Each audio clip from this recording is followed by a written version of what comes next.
Anthony, this is Lawrence County depends on WDXE News. On the air since 1951. This is The Legend. 105.3, 95.3. WDXE. That's us, WDXE. It's time for Stan Pierchoski and Bulletproof Estate Planning. Brother Stan, how are you? I'm good, Jeff. How about you? Very well, very well. It's been a whole week. It has. Been an eventful week. It has been. Oh, my goodness. And you have, so I know have been busy. You said you had family in. You said. I have some family visiting for several weeks now, almost a month. My daughter's visiting from Florida. Her son's in the education business, so they kind of have some time over the summer when schools are out. And I guess that means grandbabies. And both the grandchildren were there. Right? Awesome. And my wife is in grandma heaven. Yes, and why not? You should be. Yeah. And so, but they're heading back next week. So all things have to come to an end. And we'll probably, we see them relatively often. Florida's not that far away. And so we go down there, Yeah. For long weekends. A good trip. Yeah, it is. But they've been here for quite a while. They went to visit his family while they were here for about a week. So even though they were here for a month, they were pretty much here with us for about 2 weeks. So, Yeah.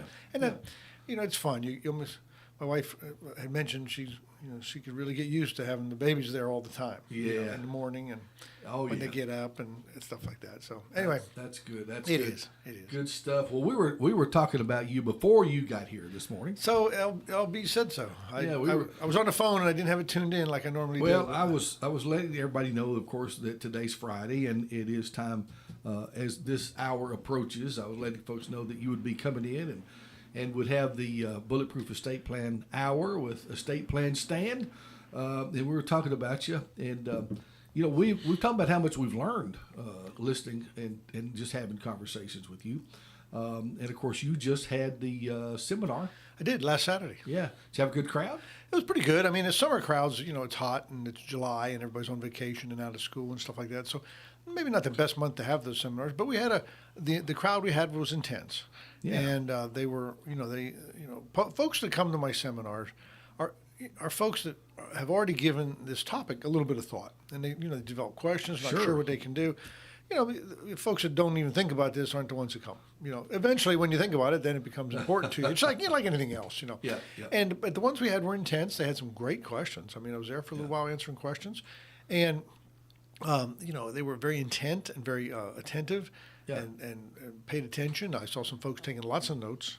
Well, I was going to pick at you just a little bit. Sure, help yourself.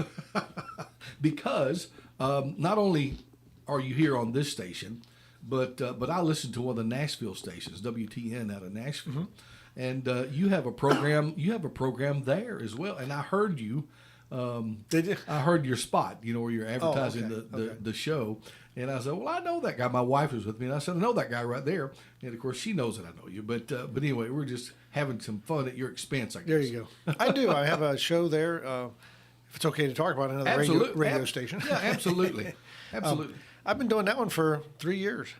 I think it was 3 years come last Mother's Day. Yeah. And it's on Sunday night at 8 o'clock, 8 to 9. Sunday night, 8 o'clock. And it's the same show. It's Bulletproof Estate Planning. Now, it's not the same as far as what I talk about here and what I talk about tomorrow night when I do the show, but Right. It's the same topic of estate planning. And Now, are you live when you do there? I do it. I've done it every way you can do it up there. When I first started, it was during COVID, and we would do it live, but I did it from my office. Okay. They set me up with the software, and the stuff that you need, and we did that because most of them worked. And then after the COVID thing, they liked the way that worked, and so a lot of people stayed that way. Now, I can go up to the studio and do it, and I have. I've gone up there and done it live from up there several times, and sometimes when I'm not going to be around or depending on things, I can pre-record it. Yes. You can do all that stuff. So, Yeah. like sometimes when I'm not here and you play a previous one. Sure. But up there, usually, if I know I'm not going to be around, I will pre-record it during the week. Yeah. And send it, rather than play an old one. That's a So good that sort of idea. thing. So I've done it all the ways you can do it, and I do like going up there and doing it from time to time because, it's. Well, when you are live there, do you take phone calls over I there? do, and we do get some. That was what I was going to ask too, because we've always said here when we're live, or while we are live, the phone lines are open, and we would encourage folks to give us a call 766-9393. Of course, it's a 931 number 766-9393. Sure. And you can talk with us, talk with Stan, and he can answer your questions or if you got concerns. as a lot of us do when we start thinking about this kind of planning. And any question along, estate planning lines, or even if you want to share a life experience, I get a lot of those phone calls where people say, maybe along the long-term care industry, or Right. Somebody in the family or a friend was going through probate, or somebody passed away, and Right. a person is trying to grab all the assets or something, and they call Right. and say, can they do that, and what can we do about it, and like a lot more of an experience that they're having. Sure. So, and again, that just leads into those experiences lead into the things that we can do or maybe should have done ahead of time to control Yes. that so it doesn't happen. So, Yeah, exactly. you can learn from those things. It's like any other life thing. You can learn from, mistakes are a tremendous learning tool. If everybody did everything right, it wouldn't be much to learn. But, so we learn from all that. And, so if you have that and you want to talk about it and bring it up, I'm more than happy to address it. Now, sometimes on a call of the radio, it's hard to get all the facts, but I can usually ascertain most of them to get Sure. a pretty good general answer. Sure. When you talk about phone calls, we get a lot at the office. Some people call during the show. Sure. Some people just call me when they call. And, let me just preface this. I was going to bring up a couple of these calls because I got 2 or 3 about the same topic, which Yeah. is an unusual topic to me. Okay. Well, not really unusual, but it's not the question I get all the time. Yeah. And of course, this show is not political. We don't talk about politics on this show. Right, You and I have our own political beliefs, and, Right. but we don't talk about the show because that's not what this show's about. And we respect others. That's exactly right. But this was an eventful political week, It was. and this week I got 2 or 3 calls, and the subject matter was like, I want to talk about somebody that hadn't been to a seminar. I want to talk about doing a trust because I'm not sure what I can do. And one person just come right out and said these words and said, I'm not sure what I should do. I don't know whether I should, have a will or a trust or just bury my stuff in the backyard. I don't know what's going to happen with all the, Yeah. all that's going on in the political world. Yeah. Okay. Now, I don't know that political unrest is the real reason to do one or the other. I guess it could be. I've not Yeah. really been in this situation before. But anything that gets you thinking about this is a good topic. Now, again, some people ask, do these laws change all the time? Or something, well, I'll do this, but they just turn around and change the law. And that really is not the way it works in estate law because, the laws of wills and the laws of trust are firmly rooted in our common law, our jurisprudence. They've been around forever. And there's only so much statutory authority that they can do with that kind of area of law. And there are some things they can change, but as far as changing the general concepts and how they work, I haven't seen that done in the entire time I've been practicing or looking backward. Now they can also do some things that will change the effect of how trusts work. I think one of the classic instances is I talked about. We talk often about this thing called the 5-year period. That Oh, yeah. and everybody here's heard about that, and everybody's worried about that, Right. and rightly so. But sometimes the way I explain this to folks is when you talk about the 5-year period, the 5-year period has nothing to do with trust law, absolutely nothing, and trust law has nothing to do with the rules of TennCare. They're completely separate and independent. Yes.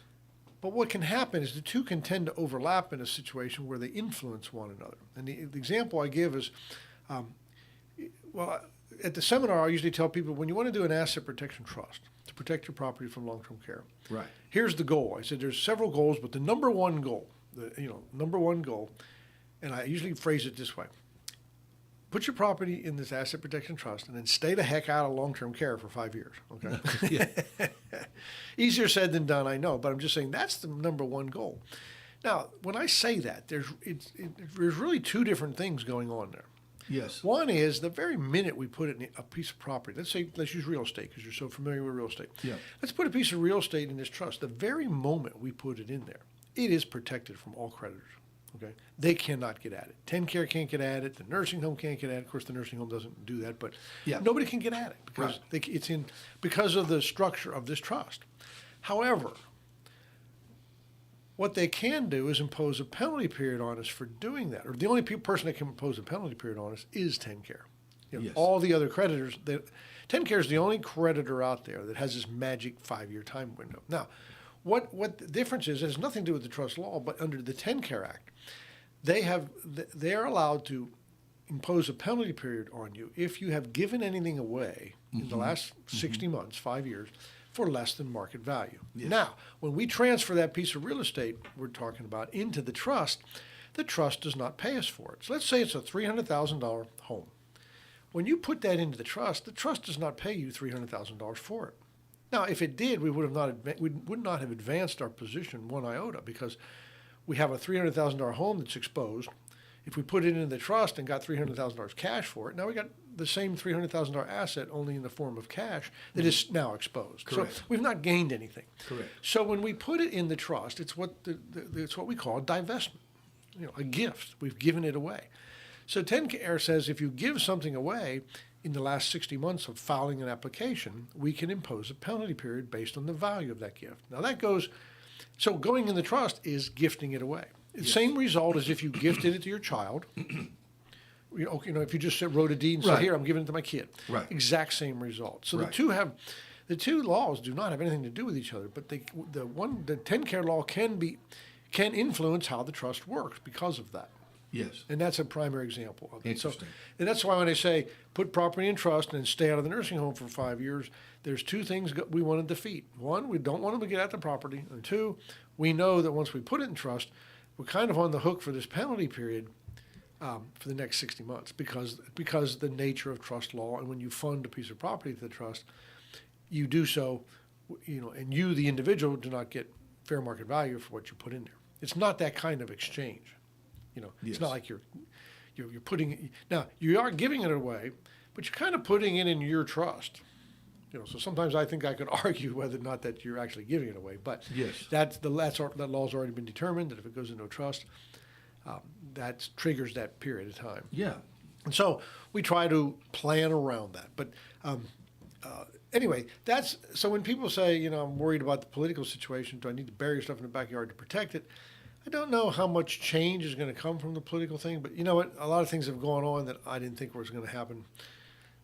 Anyway, in other arenas. So who knows what they can do? But I guarantee one thing: if you put your property into a trust, whether it's the Asset Protection Trust or one of our regular, revocable living trusts, you certainly are in a better position than you would be if you do nothing. Yes. Or just a will. Now, when you have a will, they can change that a lot, and they can change the probate process a lot, and that's where most of the changes have been made to make wills so cumbersome, is in the probate process. I just think you're in a better position because it's hard to change this kind of law because it's founded in our common law.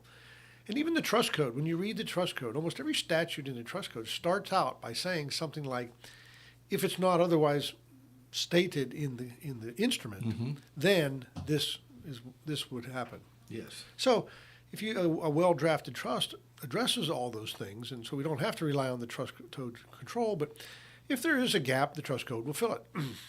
And so we don't necessarily want the gap fillers. I mean, sometimes they're the same as what we would do anyway, but most of the time they're not. So, when you often hear me say, when you're writing a trust, you are literally writing the rule book for what you want done at your death. And the courts will enforce that rule book. As long as you don't do anything crazy or something illegal, but but you can dictate whatever terms you want in there. And I've talked about some case law where some strange things were dictated, and it got to the courts for some kind of challenge, and the court said we will uphold the language in this trust absent some reason to disturb it. And and a lot of it has to do with that there's no contest clause. Remember, if you put property in there, and your kid says, I don't think I got my fair share, I think I deserve more. The trust, that's 100% enforceable in a trust to enforce that. Yes. Because our legislature said, if you put that in there, we'll uphold it because if that's what you want, that's what we'll do. So very interesting area of law when it comes to this, and I don't see that being changed because now they've got to, address almost an unlimited number of situations or circumstances that can come up, and they don't want to do that.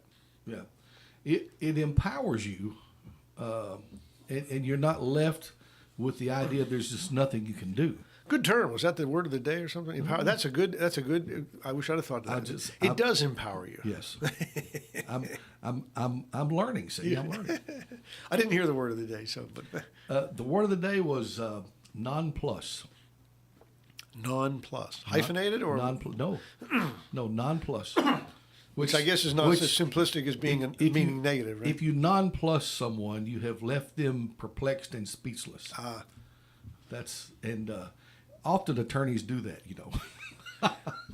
Probably so. You know, real quickly, I'll have to. You know, I think I have a pretty good vocabulary. Yeah. You know. Yeah. When I used to do a lot of criminal defense work, I did a lot of trial work. Okay. Which means you question a lot of witnesses and stuff like that. And, Yes. and I don't say I use big words, but I use words. You know, Yes. other than not always the street vernacular stuff you hear. Okay. Or at least during trials, I did. Yes. And I remember I was asking a witness a question, and they weren't understanding me, and I was trying to rephrase it. And I think I used the word demeanor. I was asking when somebody did something. I said, "Well, what was their demeanor when they did this?" Yes. Or I was talking about them being disheveled. Disheveled, yes. Okay. Yes. And the judge said, "Mr. Pierchoski, maybe you should use more common words so that the witness can understand," or something along those lines, you know. And so I did. So sometimes I'm guilty of that. Well, you're familiar with the fact that we do a word of the day here every day. Well, I try to learn a word a day. Yeah, and some of them are pretty good. So, I mean, Some I'm of them are going good. to say probably more than half of them I've already heard. Yes. Maybe not 100% on the definition, but I've heard them and used them. Yeah. You know, there's another one that comes out, and everybody pronounces it differently. And I think the proper pronunciation is plethora. Plethora. Yeah, plethora means I guess in layman's terms, a boatload of stuff. I say I pronounce it differently. I said Plethora. Plethora. Okay, well, no, I'm not sure. We might have to call it up. But, you know, if there's a whole bunch of something, it's a plethora of them. Yeah. A Yeah. plethora, I think the reason I pronounce it that way is I think plethora comes out a little cumbersome. Your lips, it's harder for your mouth. I've never heard it pronounced the other way. Well, So anyway, that's yeah. but Anyway, empowered was a good example. But it did make me think, you know, because what happens in a lot of cases with when people reach this point in their life, they kind of throw up their hands and say, well, there's just nothing we can do. Or they wonder what happens if they do this or do that. Yeah.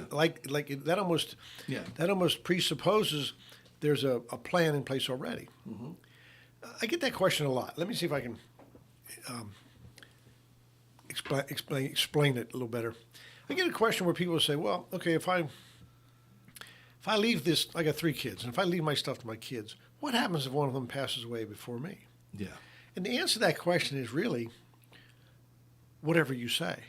You know, now I'm not trying to be flippant. Well, there goes a big word. Yeah. I'm not trying to be sarcastic when I say that. It truly is whatever you say. And I always tell people I don't like to be silent on anything when I draft these instruments. I like to cover every what if I can think of, and that's one we always think of it. And then I tell them it's whatever you say. But here's your choices. You know, you got several choices. One would be it's called per stirpes, meaning the Latin term. It means it. Now there's a word. Yeah, what's Latin? But per stirpes means it passes. If anybody has a will, you look at your will and you will find that clause in there somewhere. What per stirpes means is if you have 3 children. Excuse me. Mm-hmm. If you have 3 children. If you have 3 children and one of them passes away and has children of his own or descendants, yes. Right? Yeah. His third will flow through the deceased child to his children. Yes. So let's say I got 3 children. My daughter has 2 children. Right. Let's just say, you know, it's hard to think about, but if that child predeceases me, mm-hmm. and she receives a third of my estate, and at the time of my death, she has already predeceased, her third will flow through her to her 2 children. Yes. And they will get 1/2 of her third, or a 1/6 of the entire estate. Okay, right. That's called per stirpes, and that is the default if you say nothing at all. Okay? Yes. And it's probably the default because it is the most popular thing that people pick. It is. But there are other choices. You can do something we call per capita, which is kind of like saying, okay, I got 3 children. If one of them passes away before me, their share goes back into the pot and gets distributed to my then living children. Now that works for some people. Now that will exclude any descendants of that person. But you know, I often get clients that have a child that they know for a fact that there won't be any descendants of this person. And that's a little more likely choice then at that point. Or you can just have named people or named organizations. So you can say, you know, my son was a vet. If he predeceases me, I want his share to go to the Wounded Warrior Foundation or some, Right. or some named people. Sure. You can just say I wanted to go to his buddy John and his whatever, his girlfriend Susie. Right. But so you don't have to go with the Purse Derpies, or you don't have to do this because Purse Derpies is like a straight across the board equality thing. It just Right. treats everybody the same, right? Right. And that's not always the case with folks, and you don't have to. You know, Right. you can do whatever you want with it. Yeah, and that's the whole point is you're able to determine what you want to happen. It is. I always tell folks it's your stuff. It's your stuff. You can dictate where it goes and who gets it, how, under what, how much they get, and everything about it. You can dictate. I had something cross my mind while you're talking about trust, and I guess my term would be the directives of a trust, the things that you want to happen. When you talk about distribution of property? Yeah. Okay. Well, whatever the trust says, the distribution of property may be, or whatever that the trust dictates to take place. That's right. I was wondering if you've run it, if you could tell us, without revealing anybody, I guess, any unusual directives or directions that have come up in, something like that. I just thought about how interesting it might be to see some of the things that people put in their trust or instructions with their trust. Well, there is a relatively usual, or the most common way things go. Most folks leave it to their children. Yeah. But then there's some changes with that, like maybe a child, they want to disinherit a child. And I often tell people you can't disinherit a spouse in Tennessee. No. But you can disinherit a child. That surprises folks. So, Yeah. but you can. I don't know. I'm not going to advocate whether you should or shouldn't. There's usually people that want to disinherit a child have a lot of reasons why. Yes. And so, but yeah, you may want to disinherit a child. Some folks may, if you do something like that, they may want to skip over that child and maybe include the grandchild in the distribution, which you can do. We Right. just need to name them. Now, when you do that, I put some special language in the trust to avoid what we call the generation skipping tax, Okay. which is a pretty healthy tax. But we can give up to, I think, $1 million exception and avoid that per person. So usually that's not an issue. Sometimes we have folks say, I want everything sold, reduced to cash. I don't want them fighting over who gets the house. I don't want them fighting over the stocks I have or whatever. I want everything sold, cashed out, and then you have a pot of money. And then I want them, money's easy to divide, right? Land is tough to divide. Yeah. And so they just sell everything and divide the money. Often have people, it's very common in this neck of the woods here in the South for people to pre-mark items.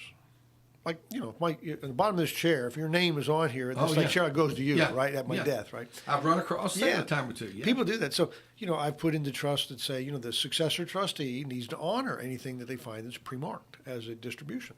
I mean, I don't know what they all are, and they probably couldn't even tell me what all they had marked that way. Yeah. But whatever they did have marked that way, they would honor that.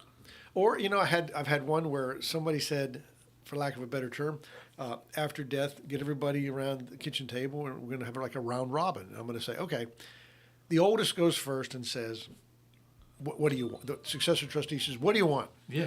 He says, well, I kind of like that motorcycle that Dad and I have been rebuilding in the garage. I said, okay, go to the next one in line by age. I mean, the order could be whatever you want, but this particular request was by age. And you go around to the children and ask them what all they want. You keep going around until nobody really wants anything more. Yeah. And at the end of the day, there's going to be stuff left over that nobody wants. You can't you can't even give away, right? Right. So that kind of a round robin to do that. And one of the oddest ones I had, and one was somebody wanted to leave the property. They had the property, but they sort of wanted the children to buy it back, Okay. buy their inheritance. Okay, which raises the question in my mind immediately. Okay, if they're buying their inheritance, we're still going to end up with money in the estate, and where's that going to go? Yeah. Interesting. But there was a way they wanted that to go, and so. Interesting. In other words, if you wanted the house, you had to make a bid on it, and anybody else could make a bid on it. And if it was the only bid, then it would go. If there were other bids, it goes to the highest bidder. And Interesting. which was difficult to reduce to words, but we got there. Wow. Some people say, if you get yourself in a situation where you can't decide, I want to do a coin toss. Some of those old-fashioned remedies that really still work when you think about it. Yeah. Yeah. But I kind of enjoy when stuff like that comes because it's like, can you put that in there? Sure, But then I want to reduce it in terms because what my job now is, okay, let's say you live another 30 years and your child is a successor trustee, and someday they're going to read this and they're going to wonder, what is it I'm supposed to do? So we want to reduce that request into language that's clear to them, because it could be long after I'm gone too. And it has to be self-exacting, self-explaining, Right. and clear enough to know and understand what we're talking about. Right. So sometimes I go a little over the top with it and explain it, and if I can think of putting an example in there, that's what we'll do. But again, that's I tell people, tell me what you want the solution to be. In other words, when some people say, I need to come up with a distribution scheme of my property. Yeah. Yeah. And so my advice is this. I say, okay, sit down, get in a calm mood and a time when a good thinking spot, and fast forward to the end and jot down what you think would be the ideal end result. Like who gets what, and just give me a narrative. You don't have to be anything fancy or legally written. Just write it out in a narrative kind of thing, and then bring it to me. I'll be able to extract out of there what I need and put it into words. Then I'll have you take a look at it and say, hey, did I capture what you want? Okay, you'll see it's rewritten a little differently, but you'll see where it's all there. And did I capture it? And you'll still say, well, yeah, it looks good, but I really wanted this to happen or this. And so we fine tune it, and then we hone it, we hone in on it, and we get it the way they want it. And then that's what ends up being in there. And it is what that person wanted. So there you go. They wrote the rule book. Yeah. And as convoluted as it is, or different, or unusual, like you say, is still okay. We just have to be. You don't want any ambiguity, because if you can't figure out what they're supposed to do, you're not likely to get the results you want. So if you have a result that you want, it's usually people that have a result they want. It's usually not too hard for them to be specific. Yeah. So and you can be as general as you want. You can just say, you know what, everything I own goes 3 ways to the 3 kids. I mean, you can do that. Sometimes too general raises some questions, but that's sometimes people. That's just what they want to do. Sure. I think for the most part, you probably. Most people that you deal with have this sense of fairness that they want to distribute their belongings to their heirs, their children, most of the time, probably, that kind of thing. But I've run into places and times in estate sales where that all family members were passed over completely, and it went to some charity or went completely elsewhere. Yep. I mean, you can do that. Yeah. And apparently that person had a reason for it. Yeah. And here's one thing: you don't usually put the reason in there. Or at least I recommend you don't put it in there. No, there's no reason given. It's just what they wanted done. I saw a case. It wasn't one of mine. It was one that I was reading about, and it was why I don't put the reason in there. But I do put in there that you're disinheriting somebody. If you're going to disinherit little Joey, I put in there that little Joey, by no accident or mistake, I don't leave anything to him. Yeah. So it's expressed. So little Joey can't complain, wait, I'm a natural heir, and the whole thing is silent on me, so they must have forgot about me. Now, that's an argument that will work in probate because they're a natural heir. So the better way to disinherit somebody is be expressed in the instrument and say, I'm disinheriting. I don't use that language, but I say, by no accident or mistake, we're not providing for you after death. Now they can't argue that. Then they can't come in and say they must have forgot about us because it was in the thing. Now what that does is it puts them in a position. The only thing they can now challenge is the percentage or the amount. Yeah. Now they have to worry about that no contest clause. But still, that's a harder burden of proof. Yeah. Okay. Now the case I was going to tell you about was somebody in an instrument, and this is a while back. So somebody in the instrument actually put the reason. Okay. Oh, really? Yeah, and the reason was something like this. I'm just paraphrasing from the memory, and that was it said, okay, my daughter that lives so and so hasn't called me in the last 10 years, hasn't even sent me a Christmas card. Mm. I'm going to disinherit her. She's estranged, and because she wants to have nothing to do with me, I'm going to disinherit her. Okay. Well, which is kind of a sad case. It is very sad. But here's what happened, and here's what happened because she gave those reasons. The child shows up and challenges it and shows some phone records where she actually did call in the last 10 years. I don't remember about the Christmas card part, but now that raises a legal question. Yeah. If the reason's in the trust, actually this was in the will, I think, but if the reason's in the instrument, that's why you're disinheriting them, and they can come in and defeat the reason you put in there. Interesting. Does that defeat the disinheritance? Interesting. I mean that's a legal question. Yeah. And it's not as simple as it sounds. Oh, wow. Wow. And I think the court struggled with that. That would cause a dilemma. It would cause a dilemma. Whoever represented that heir was thinking, okay, we challenge this, and the reason she disinherited me is because I never called her in the last 10 years. I can show where I did call her. So should I now get an equal share like everyone else? Interesting. So I don't recommend you put the reason in there because some people feel like they have to. Yeah. And sometimes people will put in a reason like, well, my daughter is doing very well, or she married into money, or anyway, she's doing better than I am anyway. Or one of the children is much, much more needy. Sure. Your brother, bless his heart, he tries hard, but he can't ever keep a job, or he never gets a really good job, doesn't have much of an education, and he needs more help, so I'm going to leave more to him. What strikes me about this is sometimes I would think that these are not sometimes easy conversations. Well, not so much with me, but when people tell me those things, yeah, they have to disclose things that they're usually, like you said, is sad, Sure, or they're not too happy about, and yeah, they struggle with it. I mean, I keep a box of tissues on the table because sometimes it comes up. Yeah. Well, and I guess I should fold back into this. When you help them through that, and we run into this too, you help them through their circumstance. They have to deal with it, and so they need a professional to help them deal with it and put things in order, so that when the inevitable does happen, these things are addressed. Yeah, and if you have something like that, like you want to disinherit somebody or lock their inheritance down until some behavior of theirs changes, they're really out of their lane as to knowing what to do, but how to get that accomplished. Right. And it's difficult to do that with a will. I mean, it's, there's a way, but it's a very cumbersome way. But if you in a trust, you can put that in there. You can put that directly in the trust. All right, here's your inheritance. But if this drinking problem of yours doesn't quit, well, it's in different language, but Sure. basic language. If you don't quit being addicted to drugs or whatever it is, you don't get it, or you only get it for absolute necessities of stuff. Yeah. So we can verbalize our problem. We can verbalize Sure. what we want, Sure. or what we're dealing with, or the people we're dealing with. But there has to be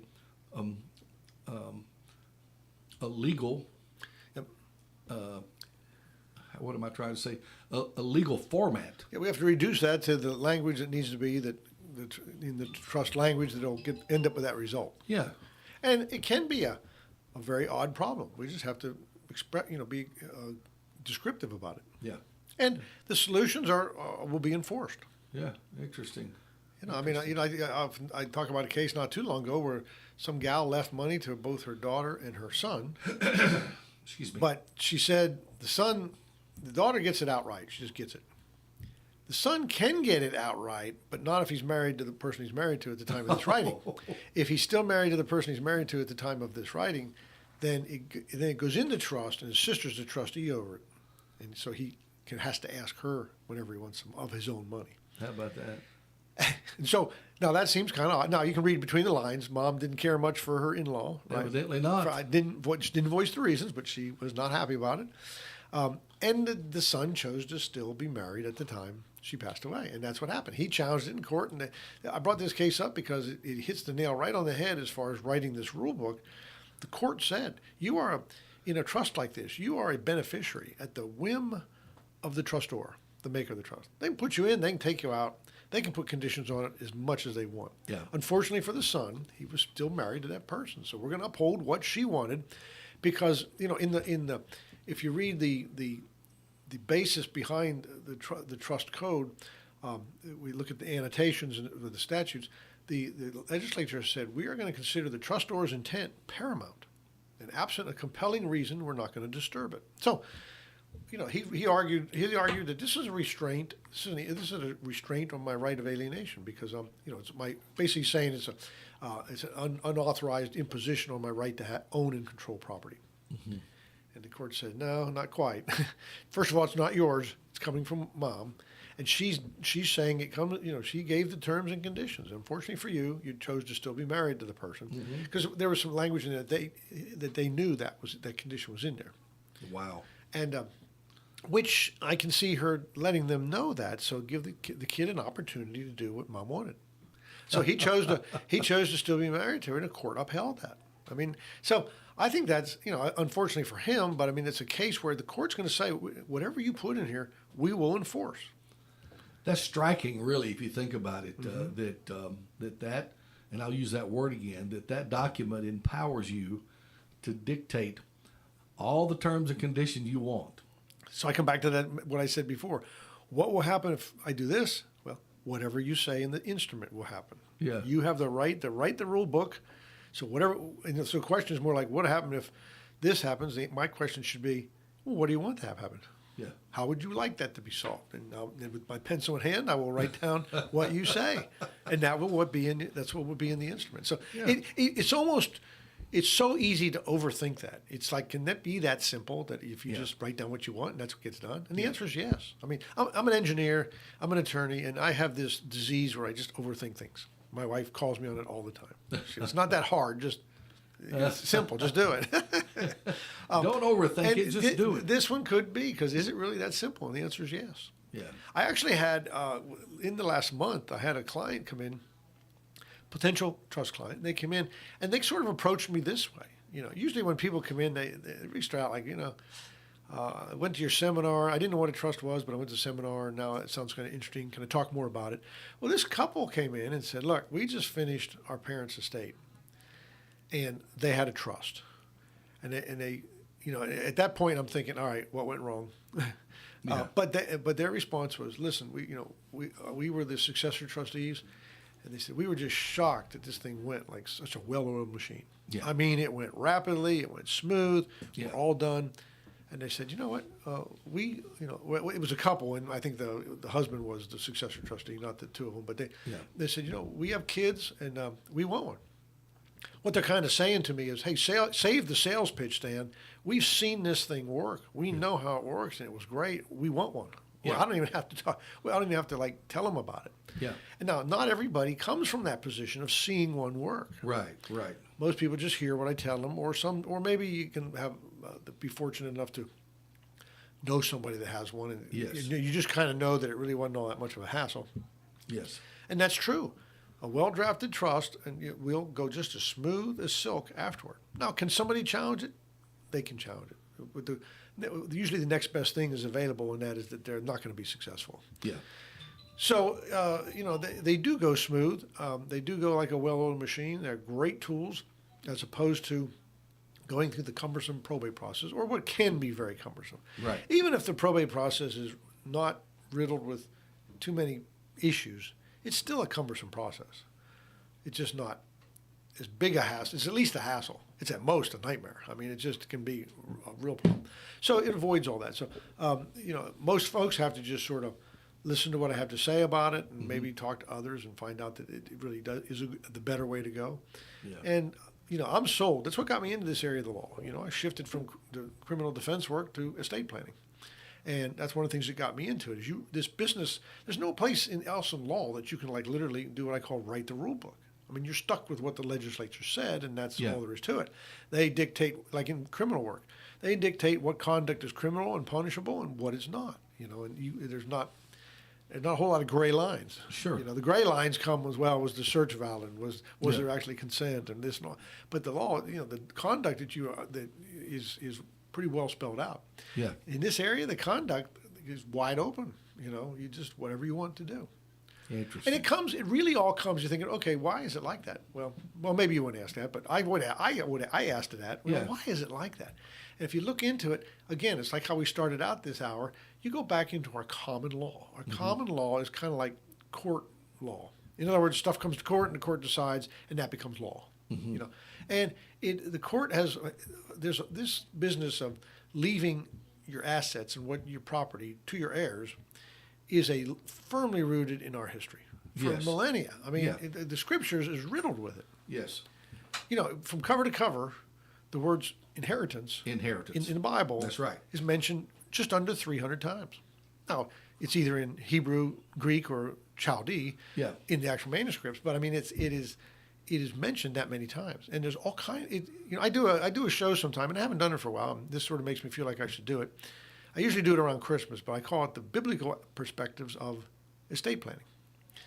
And so this concept All about inheritance. This concept comes from the Almighty, really. And did he talks about all different kinds of inheritances. He talked about leaving property, to the 12 tribes, right? When you cross the Jordan River and leave the Promised Land. He talks about unequal distributions. He gives certain tribes more than he gave other tribes. That's true. He talks about delayed and says, okay, here's your inheritance, but you're not going to get it until whatever. Right. And so a lot of the stuff we do today, it comes from that. So the courts recognize this long common law right or human right that if you're going to pursue in our Declaration of Independence, it falls under life, liberty, and the pursuit of happiness. That's where property falls in there. And so they recognize this long human history of property rights and the ability to leave that to your heirs. Right. And so they don't disturb it much. So that's kind of why it gets to the point where you can write this rule book and do what you want. Mm-hmm. Now, the only thing you see things that are legislated is that you can't do something you want that's going to harm someone else. You can't step on somebody else's rights when you're doing something. Yes. I'm just trying to think of an example. It's not coming, but I may hear in a second. But right. Or you can't do anything illegal. You know Sure. what I mean? I'm going to leave you this land, but you can only grow cannabis plants on it or something. Yeah. or Right. something. I'm struggling for an example, but you can't do something illegal. Excuse me. Stuff like that. It's stuff that makes sense. You can't offend public policy. Sure. You know what I mean? Sure, absolutely. Yeah, I leave you my business, which is a store. I leave you my 7-Eleven store or whatever. But you can never let these kind of people come in, or stuff like that. Things that offend public policy. Right. You can't say, okay, I leave you this, but you can't use any of the money that I leave you to pay any arrearage I have in child support or alimony. Those are things that offend public policy, and you can't do that. And I don't think I ever run into that, ever. I think one time it was something along those lines, but you can't. But you can. I mean, you can put all this in here that you want to have happen. And that's what the courts will uphold. And that's just it's almost too good to be true when you think about it. So why not take advantage of it, having a document that does exactly what you want? Right. And now you can rest easy because it will work as a well-oiled machine, avoid probate, and the courts will uphold it. Wouldn't that put your mind at ease that if you sat down and did it, that just what you wanted to have done was going to be done? That's the whole. Sure. That's the whole concept. That's the end goal. My clients feel like a tremendous weight is lifted off their shoulders when they do the trust planning. We have a little ceremony at the signing. We bake them a cake and and just stuff. Because that's like mission accomplished. Now I know I can rest easy that this stuff is going to go where it's going to go. Sure. And if my kids have these problems, I have something in place that I don't know if it'll solve their problem, but the inheritance is there to help reach a resolution. Let's take a drug addiction, which we see often. Yeah. If I just leave the kid the money, he's going to snort it up his nose, right? Yeah. I mean, that's the way addictions work. But I could leave him the money, and if he wants to rehabilitate it, he has the money that'll pay for that. You can certainly use the inheritance to pay for his rehabilitation. So you're almost incentivizing it in a way. Now, again, will it solve the problem? Well, people don't rehabilitate unless they want to. Right. But if they choose to, and they can't do it because they can't afford it, or they don't have the support system or something. Now, I'm a little out of my lane when I talk about that, but the inheritance can be used for that. Yes.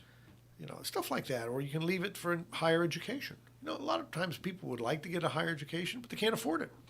I mean, it was always expensive, and now I don't know what the word is for even more expensive, but now it's exorbitantly expensive. It is. And so you can say, I know you want to get an education. Here's some money if you get it, but you're kind of only going to get it if you get the education. Right. It's conditional and it's incentive, and that if that's the burden or the obstacle to getting the education, now they've overcome it. Now they can go get the college degree or post-secondary education, which is trade schools and stuff like that. So. So all those things you can put in there, and now if you do all that and you feel like you've solved all the problems with your family, You know who's going to take care of minor children now. You know where the money's going to go, who gets it. The people that need it are going to have enough. On and on and on. You know, now you can sleep easy at night that you've got it taken care of, and you know it's not going to be. They're not going to get wrapped up into a contest in probate. They're not going to get at each other's throats. They're going to get what they want. They're going to get what they need. So that's the whole concept. The end goal is now the peace of mind that what you want to have happen is going to happen. Yeah. Yeah. Interesting conversation this morning. Underneath all of that is the fact that we in this country own things. Yep. We own things, and when you own something, you have a responsibility for it. Property rights go back a long time. They go back a long time. Property rights, the fact that we can, in this country, own property, have our own possessions, be responsible for those possessions and the properties that we own. And something's got to happen with those. That's because we're not going to be here forever. And think of it this way. When you own property, think of what you went through to own that property. Yeah. I mean, it wasn't given to you. I mean, maybe some of it was. Maybe you inherited or won the lottery. But for most people, you know, there's a lot of sweat equity in your stuff. Yeah. You have to get it. You have to buy it. To buy it, you have to earn money. You have to work. Yeah. I mean, you have to get there. And when you have it now now you own it, and you pride in what you've done to get it. Yeah. And you jealously guard it. You know, you don't want to lose it. You don't want to give it away. But when you do that and you have all this pride in what you want, and you think, you know what, if I'm at my demise, I would like this to go to my kids to help them get a good start on something. Sure. Stuff like that. So it's a very prideful thing to have this ownership and to be able to leave it. Yes. That's 99% of the people feel that way. Yeah. And so, now there's a way to do it without it just being thrown into disarray. Now, every now and a great while, I get somebody that says something like, well, I don't care. My kids can fight over it. I'll be dead and it doesn't matter to me. Well, if that's your attitude, which is very rare, so I'm sure nobody listening to me has that thought process, because if you have that thought process, you wouldn't be listening to me on this show. But if that's, I think I've heard that at least once or twice, but my response to that is, well, if you don't care where it goes, then there's nothing that I do that can be helpful to you. You don't need me. Just go about your business and do nothing. And that will throw them into the throes of arguing over it, and they can fight over it, and you won't be around, and you won't have to deal with it. But for most people, the vast majority of people who don't want their family in burning bridges and in conflict. Yeah. They want to keep them out of court and out of conflict. So if you want to keep them out of court and out of conflict, the trust does exactly that. Yeah. Well, I've seen it in the business that I'm in, handling sometimes estate sales, where those who have prepared ahead of time and done the proper planning, estate planning like we've talked about, it is so much easier and smoother for the family and for everybody that needs. Everybody knows what was wanted. Everybody's on board, and then the opposite can happen when there's been no planning, and then people are left to kind of hammer it out and sometimes argue about what we're going to do and how we're going to do it. And I've seen it both ways, and it's so much more beneficial to the family and everybody involved when there is a well-laid plan. That's true. I mean, we can talk about horror stories for a long time. Yeah. And a lot of folks feel like they can just say, I'm going to just tell my kids. Yeah. I had one gentleman, his wife wanted to do a plan so bad, but the husband did not. They ended up not doing it. And one of the husband just finally said, well, I have a 7-year-old granddaughter, and she knows where we want everything to go, so I'm just going to rely on her to do it. And, I'm just thinking to myself, that is, absent saying something like, well, good luck with that. But that's what they want, and so they just didn't. And I know she was very disappointed, but, you get the husband and wife, and you don't want to have the friction between the two of them either. Right. But I think we ended up, I can't remember, I think we did a will for them or something, but unfortunately they were at odds with each other, and she just decided to go with what he wanted. And I'm always in that position. I'm not trying to talk anybody into anything or talk them out of it.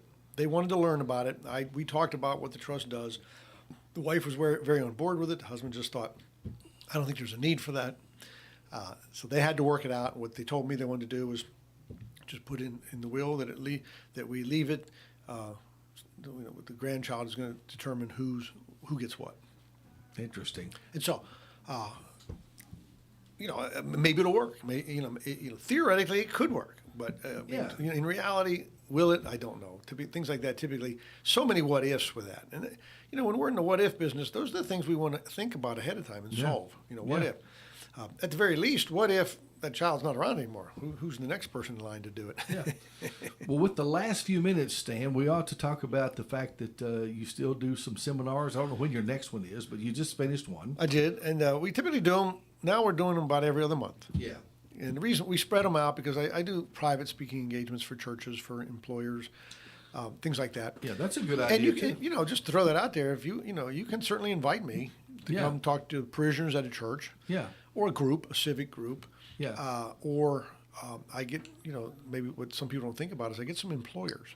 Oh, yeah. Usually on smaller businesses that have 20, 30 employees, and they come to me and say, will you talk to my employees about this? And usually the employer has already done something with me.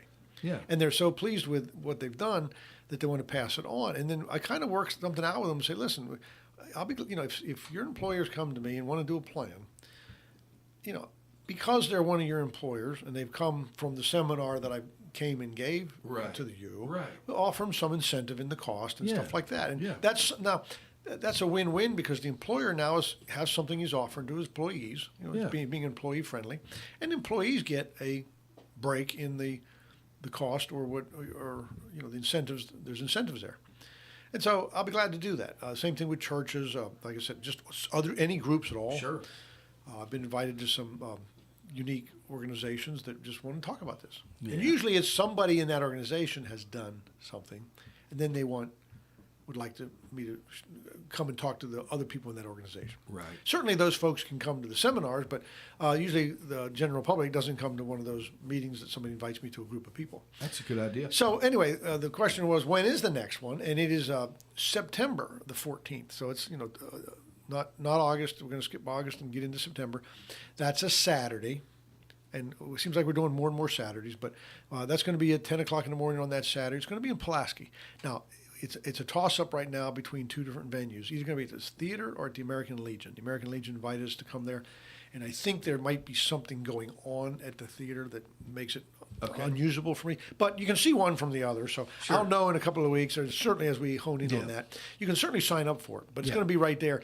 The theater's on the square, and the American Legion's just a couple blocks away. Right. So it's going to be close, and we'll narrow that down. The girls deal with all that stuff, and they'll iron it out. So if you want to talk to me about any of this stuff, this estate planning or anything we talk about or anything I've talked about on a previous show, or if you just want to talk about something, you want to ask a question, give me a call. You can call my office at Pierchoski Estate Law, Pierchoski Elder Law, at 931-363-7222, 931-363-7222, or you can go to my website, which is Estate Plan Stand, so the ESTATE planstand.com, and that'll take you to the website. If you didn't write the phone number, you can get it there. If you want to send your question by email, you can do that. Got a lot of reading on there, too. Just whatever. If you want to come to the seminar, call that number and just tell the gals you want them RSVP, how many folks are coming, and we'll put you on the list. Got a great website, estateplanstand.com, estateplanstand.com, and that phone number again, 931-363-7222. Bulletproof estate planning. And when I come back next Friday, who knows what will have happened in the world in this next week. It's been an eventful week for sure. It has. I mean, we're just about out of time, but I listened to some of the other shows on talk radio, this one and WTN, and somebody on there, I can't remember the person, but it makes it. There's a quote from somebody that says, "May we be blessed to live in interesting times." Yes, and we are. And I think, interesting takes on a whole new word now. It could be dangerous, exciting. I don't know, but we are living in interesting times. Yes, indeed. So anyway. All right. Well, it's always a pleasure, Jeff, and I will see you next week at 8 o'clock for Bulletproof Estate Planning here on WDXE 105.3. That's right. Looking forward to it. Okay. See you next time. Bye-bye. This is WDXE, W287AA and W237FD Lawrenceburg. Broadcast services of Prospect,